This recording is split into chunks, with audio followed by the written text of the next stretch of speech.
Hey, what's up everyone? My name is Briggs. This is my dad Brett here. We're the two owners Miles Pellet Stove, bringing you guys a pellet stove part repair video. And today we're going to be changing out the exhaust fan motor on this Freedom Stoves Independence PS21. Ain't that right? That's right. You know, we really like this stove, and we've done a lot of videos on them and on this one. And if you like it, call us first before you buy. And if you don't like it, well, don't call us. It's pretty simple. But anyway, we're going to do all the repair videos on this because if you do have this at home, you can refer to them in the future. So it'll help you, your friends, and your family save some money. Join along with us. Ready, Briggs? Yeah. Let's do it. Let's go. And welcome back, friends.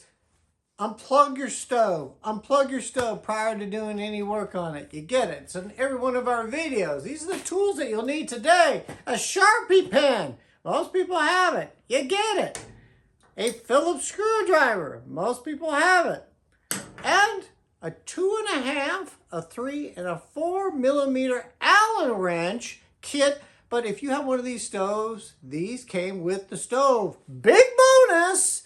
Let's go to the next step. Okay, let's go. All right, sounds good. So over here, what we've done in previous videos, we have taken the top, the side panels, and the back panel off.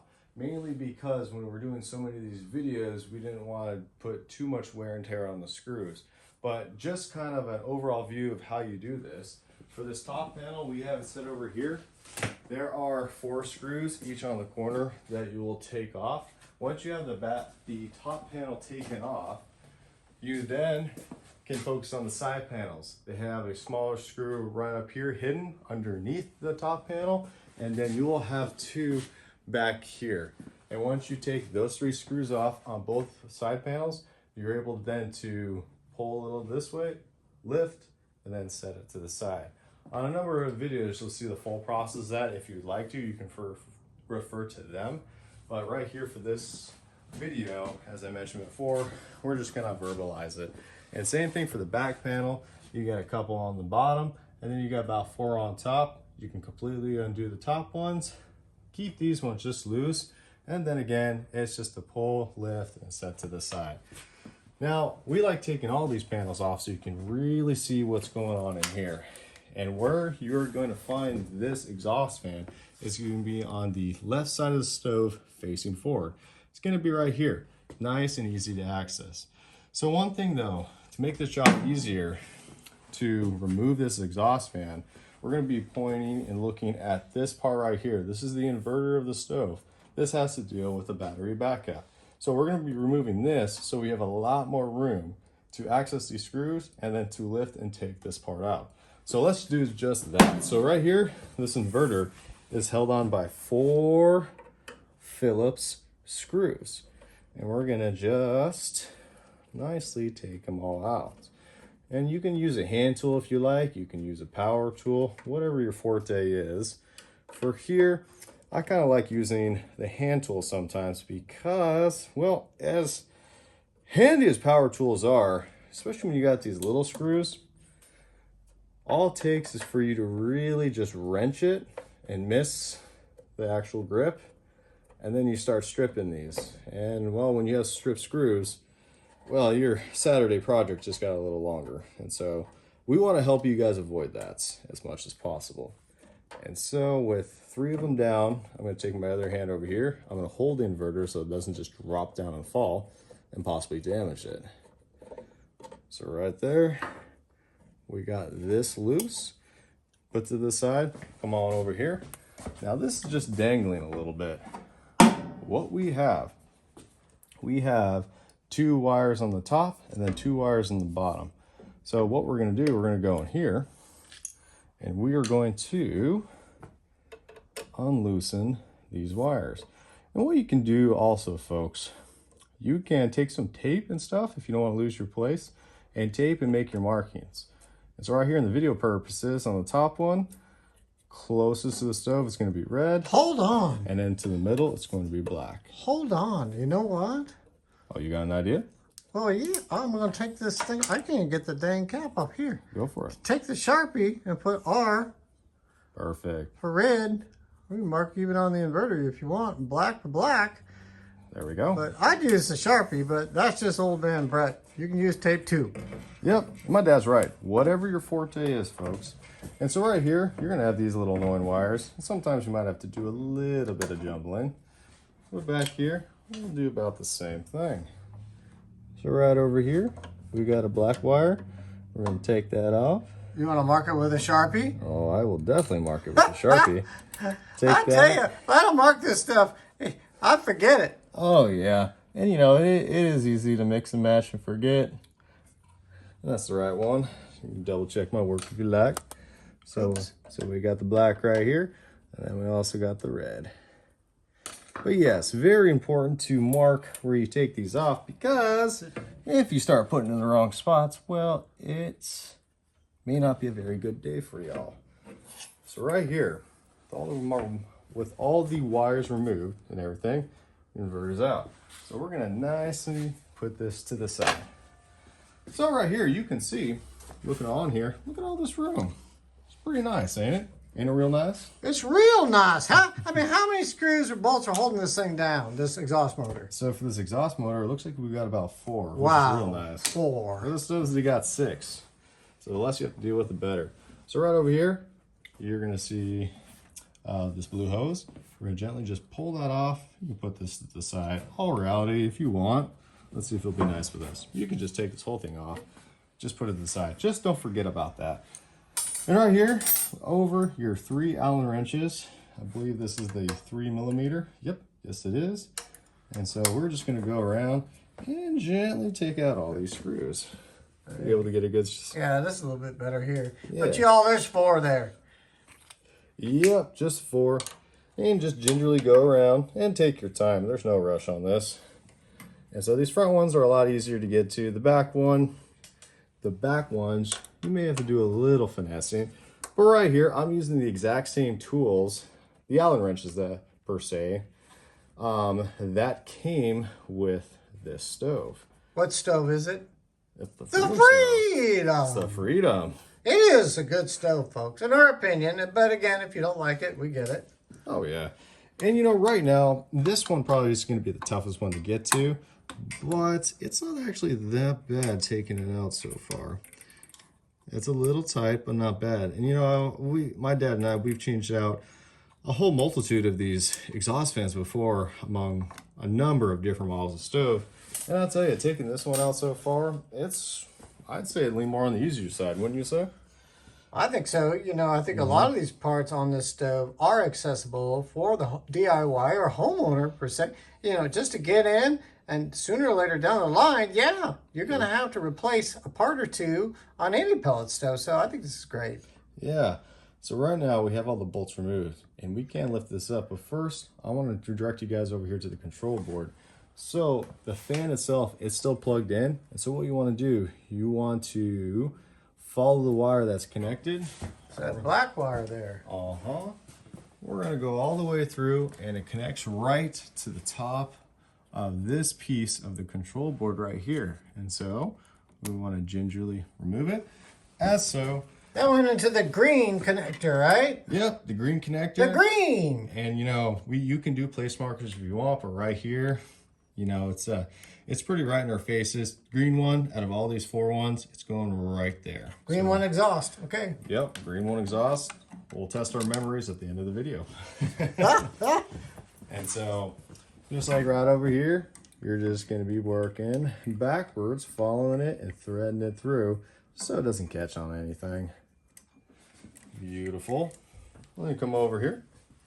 So now that we got the wire, now we can gently lift this up. So you might have to do a little bit of tension, but getting this up right here, perfect. So as I lift this up, here's what it looks like on the inside. You can see a little bit of the heat marks, which is normal. That's what happens with stoves because, you know, a lot of the heat's going right there through the exhaust. But right here, here's your whole motor, the blades, and the gasket. And right there, folks, that's how you remove the exhaust fan on the Freedom stoves. All right. Oh, do I get a close-up now? Let's go. Oh, that warms my heart. Welcome back to our channel. All right. So, At this point, a lot of you guys, you can get it. You've got your fan out, and essentially you're going to be working backwards. So at this point, if you got it, we understand. But if you want to watch this, put it all through here. That's what we're going to do, and we appreciate it. Just one thing we ask, though, please like, share, comment, subscribe. It really helps us out to help you. So, well, without further ado, let's get going. So we're going to put our exhaust fan back in. So for this one's pretty much still brand new, just had a few burns and everything else. So we're going to still use this fan because, well, it's still good. On your end, you may have the newer one and stuff. So make sure you get your gaskets lined up. Make sure this is tightened on there. Last thing you want is this blade being loose and that thing coming loose inside the stove. You'll definitely know if that thing comes loose. It's not very quiet. So once you have your fan, we're going to be coming over here. I'll move right behind you. Sure. This is okay. A little bit of close quarters, right? Well, yeah. Remember? I just wanted so they could see this. Of course. So we're putting this in. Just making sure that fan goes in nicely. And then we're going to be lining up the holes. And so this process, just do one at a time.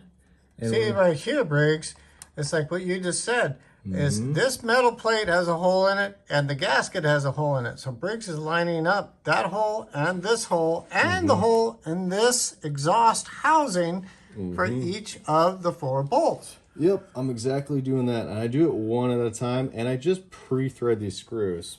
And so once you start, the more of these screws you start getting in, the more it starts really coming into place. It's just don't wrench them down yet, because if you tighten down one screw and then it really presses this down, it's hard to maneuver this for the other holes. So this is where I like just doing that pre-threading thing just to get a good anchor. And these back ones, these ones might give you a little bit of headache, but using our favorite word, actually my dad's favorite word, was it? That's patience. And you know, I think Briggs is right. I think not everybody, but so many people in the world today, it's like go, go, go, go, go, go, go, go, go, go. Well, when you're doing a project, whether it be on a pellet stove or your truck, your car, or if you're making a quilt, whatever, take your time, have some pride, walk away and say, dang, I did an awesome job. And so I think it's nice. And you can actually have a good time doing this too. You could. And you know, it can be relaxing being able to, you know, just being able to fix your stuff and you get that sense of accomplishment. It's nice. It's nice being able to fix your own stuff. And so, you know, that's one of the reasons why we like doing these videos, because, you know, what we can pass down to you all and to empower you guys to be able to, well, fix the stuff on your ranch. Hey, all the better, right? Yeah. Exactly. So this is the last screw. I've been going around tightening them down.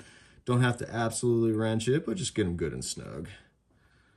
So once you got them good and snug, you got that seal on there. It's all solid.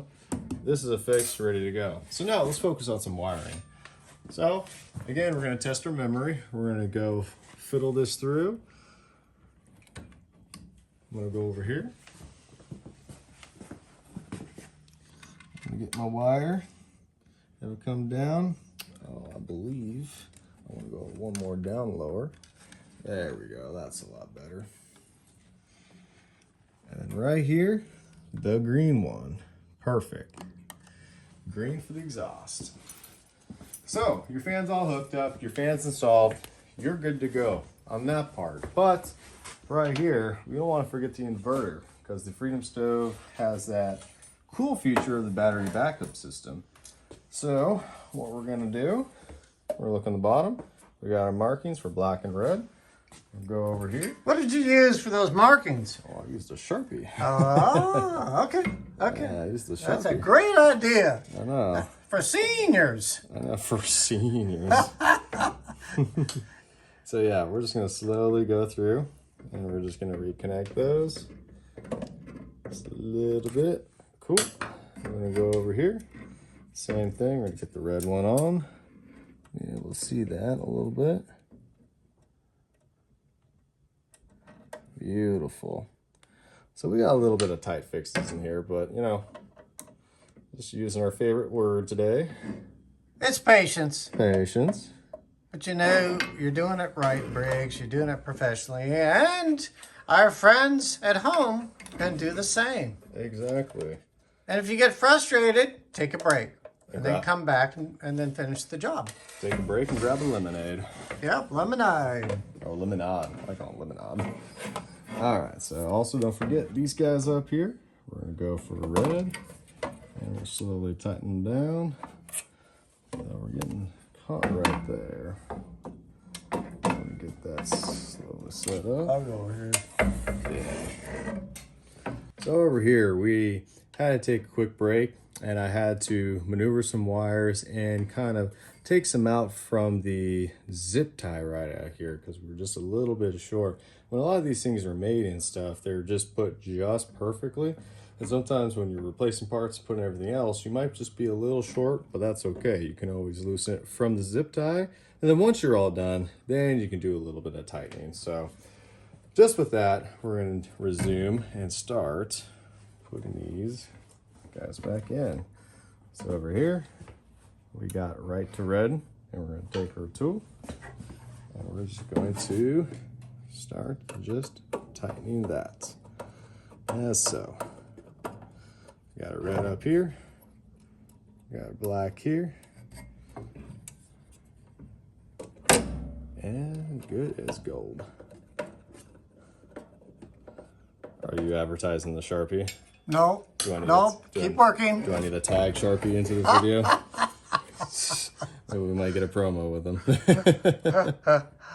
So, once you got your wires connected, you can go back here and you can slowly thread these Phillips in here. And these are small Phillips screws, so like I said before, careful with these guys because these are the last things you want to strip. So just get them all lined up, making them all nice and pretty. And you got any little tidbits elsewhere on here, Dad? These are just pre-threading I'm doing now. No, you know, I'm good with it because for anybody that's new or anybody that's seen our videos, you know, it's reality. So if we run into a bump, oh well.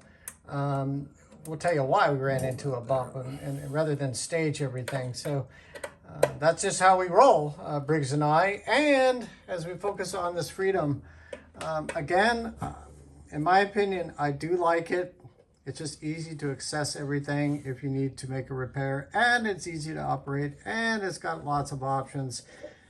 And if you want to, check it out on our website. You get it. Yeah, on our website, we got all the specs on there, and so you can read all about it. And yeah, just kind of make it your thing. So lastly, we're going to get this pesky screw in here, which, oh man, it's been a long day for myself, it seems like, as taking all that time just to thread a screw. That'd be all that coffee. What do you think? You already been drinking coffee. I know. Got to keep the caffeine flowing, you know? All right. You got to hurry up. I got senior bingo, dang it. You got senior bingo? Yep. Man, when'd you start doing that? You got to tell me if you've been winning. Can't tell you those things. Ah, it's a secret. Okay. I'm just not part of the club yet. That's real nice. You did a nice job. Thank you. So right there, you have your exhaust motor in, your inverter's back in, and you know, guys? Get the super tube. Oh yeah, the super tube too. I was getting to that. Now you're going to forget it. You didn't have enough coffee. No, me? You know, Forgets? No. I just put it in there. I would never. All right, I'll have to admit, I'll have to eat crow. So going through all these parts right here, this is why it's kind of cool that me and my dad are a team on this, because a number of times one of us may just overlook things. So if you got a buddy doing this, boom, right there. And all in all, you know, when you're putting on side panels, you may notice the blue tube is like, hey, just go back, put it in. So with all these put back and everything great, you can then slowly put back your side panels and get your stove up and going, and you are good to go. All right, everyone, I want to direct you guys down here. So we made our connections right, but right here, just on the midst of it, you can see when I connected these wires, I connected more on the other side. So it's still the right spot, but this is why these wires were getting a little tighter. So right here, this will work out and everything else. If we wanted to flush this up, all we would have to do, you know, make sure the stove is unplugged, but I would just remove this, do this, and go on the other side. But right now, the stove, it would still work. But this was the reason why these wires are just a little tighter going in. And so I just want to show you guys this because not everything is so all polished when we do this stuff, because, you know, we're in our shop, we're doing all these things, and this just really shows the reality of when you replace these parts. Sometimes you might just get a little turned upside down, and as long as you're having the right spots hooked up and then everything's moving freely and it's not really damaged stove, you're good. But sometimes, well, you can see, even us, we've been doing this for a while, there's just a little bit of a, well, I'll call it a different way to do it. It's not really a mistake because it'll still work, but in a way from this originally thing, it was just a little off. But I just want to show you guys this because we're human too. All right, guys, that's it. Hopefully you guys enjoyed this video, and hopefully it's helped you with your solutions in fixing your pellet stove. You know what, Dad? You got anything else left? I always got something to say. You know, I tell you, this is the Freedom Independence PS21 Pellet Stove. It's pretty cool. You may like it, you may not, but check out our website. We'll leave it at that. But if you have a different pellet stove, make or model, look at the collection of videos that Briggs and I have put together, because hopefully there'll be a video in there that will help you, your friends, and your family. If not today, there'll be more coming your way. We thank you for tuning in, and don't forget your Sharpie. All right, thanks, guys. We'll see you next time.